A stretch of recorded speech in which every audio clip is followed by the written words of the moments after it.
Greetings, I'm John Spirit. I have a lot of coils to craft, and welcome to new Omnifactory Supershorts. In order to blast furnace hotter metals, I need hotter coil blocks that will not melt when they are being used. In order to cook these hotter coil blocks, I need to vacuum freeze the metals that I blast furnace. So for example, Kanthal won't merely be blast furnace into a normal ingot, I have to vacuum freeze it. According to the quest book, I need an energy input hatch, input bus, output bus, and 22 frostproof machine casings, plus the vacuum freezer's frostproof machine casing.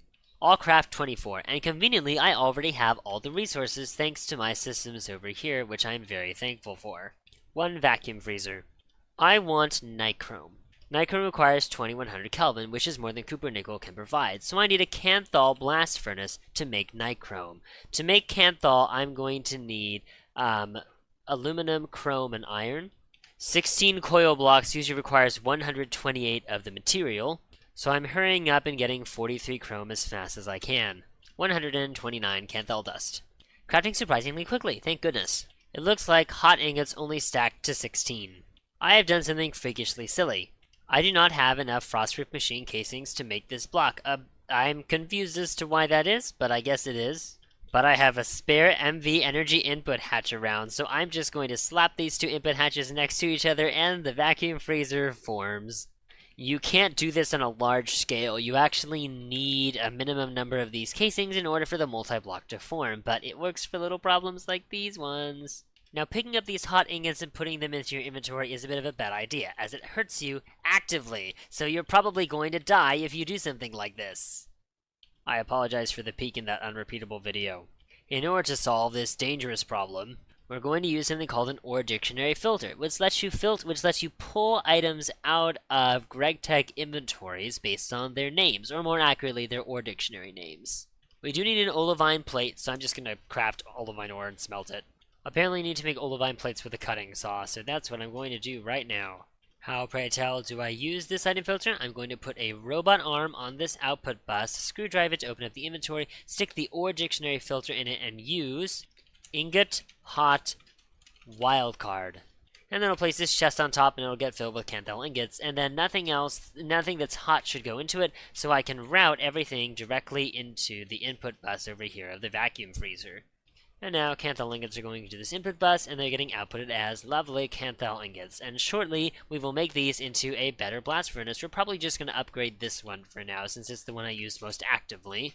Why again am I doing this? Because nichrome coils, or Kanthal coils actually, will double the speed of my multi-smelter, and I want to set up an active multi-smelter setup.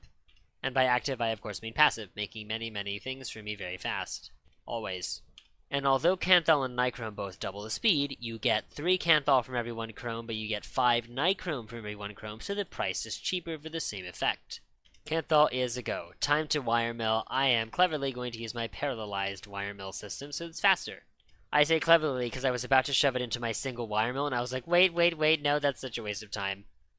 Interesting factoid. If you reduce the keep exact filter for robotic arms to 1, it actually can still cause more lag than if you were to increase the keep exact filters to 3.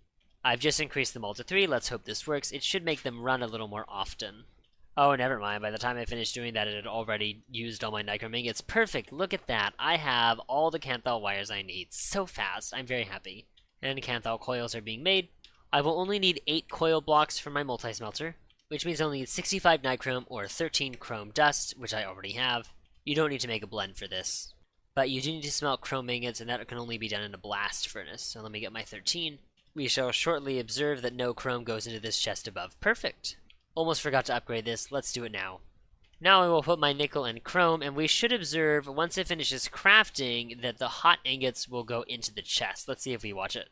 Alright, well I said let's see, but it so instantly got placed into the chest that you didn't get to see it. However, we should observe our Kanthal or our nichrome ingots appearing here. Yay!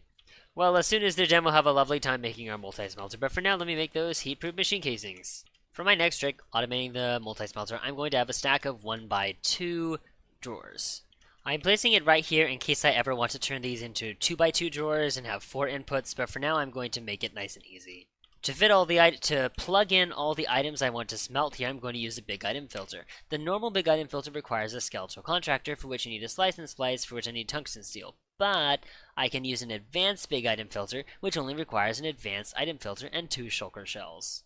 To extract items from the drawers, I'm going to use Ender IO conduits, but I'm going to use level emitters to turn them off when I have sufficient items in my quote-unquote system. I've made a terrible mistake. If I really keep these drawers as 1x2, then I'm just going to have to change them all out when I do 2x2, and that's going to be a hassle, so I'm just going to make them all 2x2 now. Don't lumber-axe drawers when you have things in them, but do when you don't. Obviously, this is not symmetrical. I'm just going to say that's for effect. I don't remember what it is that I so desperately want to smelt, but I'm just going to put down this compacting drawer because one of those things is wrought iron. This conduit will be active without signal, filtered on iron ingots. I will extract into this input bus and output on the blue line for buffering into my drawer system over here. We'll set this level emitter to output when there's a certain number of when there's less than a certain number of wrought iron in the system. I set it to 64, and because I'd taken out wrought iron ingots, it turned off, and then the iron started extracting in a slightly large amount into the input bus. The multi-smelter has already smelted it all, and now we have tons of wrought iron. And now my advanced big item filter, which is pretty big. It'll insert iron ingots into this door, and we should get it filling up with a maximum of 8 stacks. We'll set this level emitter to 512. Iron ingots will flow into the input bus. They'll get extracted out by the conduits, which are not fast enough into the drawers. Now to make plates. I'll take 1,024 of them, thank you very much.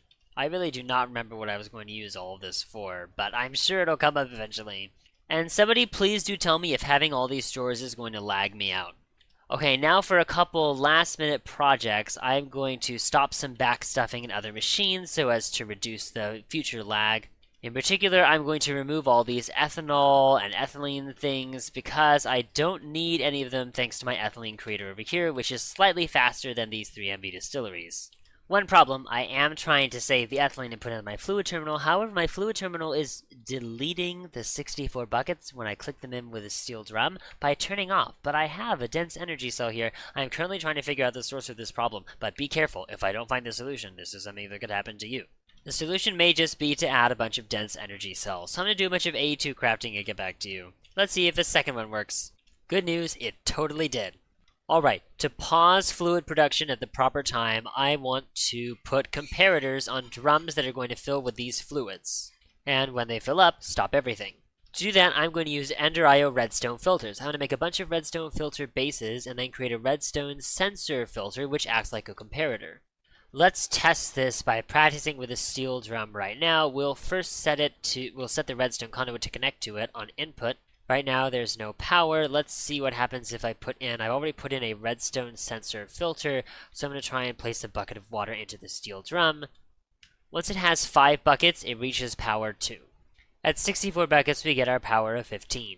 You cannot usually put covers on the front of the machine. I was considering doing this. I'm not actually going to do it, but if you ever wanted to do it, we'll practice with this wire mill since I don't have a crowbar to take covers off with. We will turn the machine, put on the cover, and then turn the machine back. I'm just going to put the machine controllers on the right of the machine. You can still pass items and fluids through machine controllers.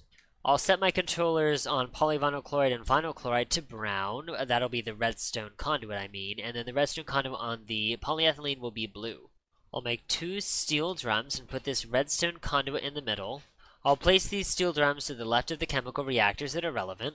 I'll screwdrive the machine controllers and set them to only turn on and turn off the machine when they reach a redstone strength of 16. Actually, I'm going to try 15 since that's what's coming from these. I don't know why 16 is even an option. I set this chemical reactor to output to the steel drum, and now that it's full, the chemical reactor is disabled. This one should be as well. As soon as these are done, I'll take out their ethylene and delete them, and then I'll probably do the same thing for sulfuric acid soon. I'll extract fluids from these steel drums. To deal with excessive recipe lookups, I've increased all these numbers to 2 per. One other note, I recently started getting a lot of FPS lag. I asked around to see if it might be due to my conduits. I'm not sure. I don't think it is due to my conduits, but I know that I had added a lot of drawers. I used the concealment key to conceal them, and my FPS lag has reduced considerably. Unfortunately, I think it is still problematic, and because I'm now using drawers to store a lot of items, I'm going to start switching over to an AE2 system for item distribution. Vestiges of the bus may remain, but I think the one-holy bus is on a downturn. Things will remain modularized for passive purposes, but a lot of this may end up changing. However, to keep progression going, I'm going to do my best to record episodes that have progression at the same time as they involve Applied Logistics 2 system changes. For now, I'm pleased with the progress we made in this episode, and in the next episode, we'll be working on rocket fuel. There are many methods of making it, but only some are high efficiency. But for now, that's it for today's episode. As always, if you have any feedback, I'd love to hear it. I hope you enjoyed, and God bless you all.